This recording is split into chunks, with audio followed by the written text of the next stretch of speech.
Hey church family, my name is Kristin. I have the honor and privilege of working with the junior hires here at North Coast Calvary Chapel, and I get to bring you your daily hope today. So we're picking up in Ezekiel chapter 40, and I encourage you, read through this chapter. There's 49 verses, and you'll pick up pretty quickly of what the majority of what this chapter is talking about. At the beginning of this chapter, we see here there's a very specific timeline of when Ezekiel is given this vision from God. So it says right here in verse 1, it says, in the 25th year of our exile. So what he's saying here is that the kingdom of Judah, the Israelites, they've been in exile for 25 years so far. They're in the thick of it. Like, that's a long time to be in exile. And God here, he's giving a vision to Ezekiel. He's given him this really detailed, very detailed vision of this temple. And it goes on from chapter 40 all the way to chapter 48. And it just, you can literally read through this chapter and continue on these very intricate measurements and very intricate details about specific rooms and specific rooms for different types of things that this temple is made for. And it's, to be honest, a little bit tedious at first. You're like, okay, like, I don't know if you've ever read through specific like scriptures and ever asked the question, like, what was the point of this?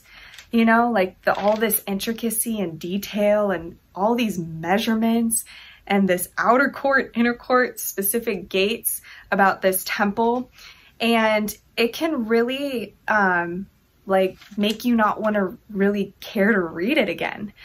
But I want to encourage you, I don't know if you have read through it already and felt that way. I felt that way. And so I want to encourage us. I know that whenever I feel challenged or even confused, or just like, what was the point of God putting this in the Bible? To really ask this question, to ask, where is God's heart in this? Because the Bible, that's what it's about, right? It's all pointing to God. It's all pointing to Jesus. And it's also pointing to his character and who he is.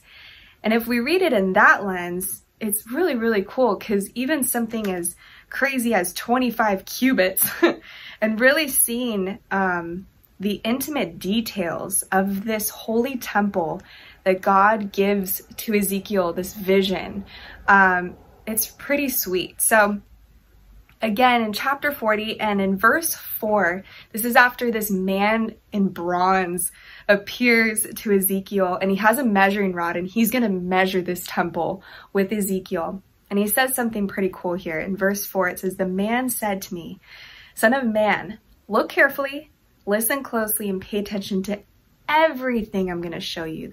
Everything that you read through in this chapter. He's like, pay attention. For that is why you have been brought here.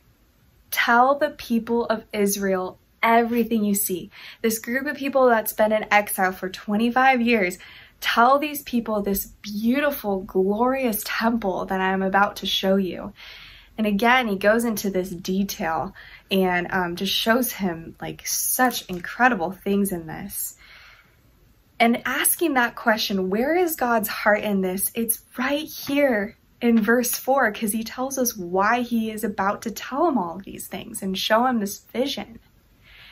It's to tell the people of Israel, to go to them. And I would expect to remind them that God has not left them. That's God's heart, right? God's heart is for his people.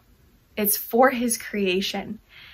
And here in this chapter where this people at this time, you know, they're in exile, I would assume a lot of them felt like God just kind of left them. But that's not him. That's not his heart. He promised them that he would never leave them or forsake them. And this is a beautiful picture of him showing them that.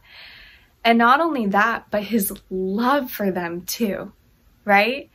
And so it's such a really, really beautiful reminder, and just something I want you to go out just knowing today. You know, when we think of like daily hopes, and I think of these, and thinking of how to give you something to feel hopeful for. It's just so simple, right? It's remembering that our hope is found in God, because he didn't leave them then, and he has not left his people now. And you see it here in this group of people, these Israelites who are stuck, they feel stuck where they're at. It's this beautiful vision of hope, this holy temple of God being in the walls and being with his people. That's who he is. That's what he desires with his creation. So go out, be reminded of that today, you guys. And I just hope that even in reading the chapter that goes into great detail about measurements, that we can still see God's glory and intimacy and his heart for us in this. So guys, take care and have a great week.